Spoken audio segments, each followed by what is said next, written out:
case you haven't heard already, the Fed cut interest rates by 0.5%. This is a huge deal. This is the first time the Fed has cut rates for 4 years. Since the pandemic is the last time they did this.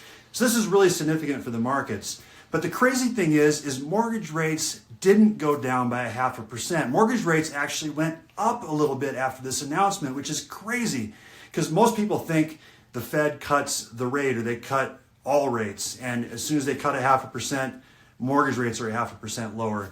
And that's actually not the case. What actually happened is rates went down ahead of this announcement because the markets anticipated they were going to do this. The Fed was basically signaling that they were going to cut rates. And with some things in the economy that were looking a little bit shaky, rates actually have come down significantly over the last 45 days because they knew this was going to happen. They expected it. So there was no surprise with what the Fed does.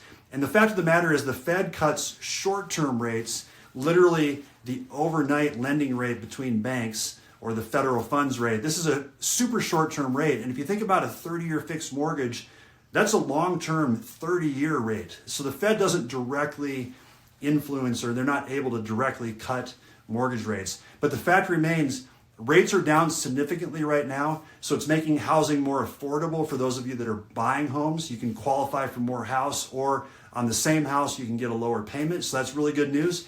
And also for those of you that have bought over the last 2 years, it's a great time to start looking at refinancing. There's a lot of people I'm helping right now who have bought the last 2 years and are saving hundreds and hundreds of dollars off their payment by refinancing into a lower interest rate with very low fees. So call me if you want to look at your scenario. I'm happy to run those numbers for you, and have a great rest of your weekend.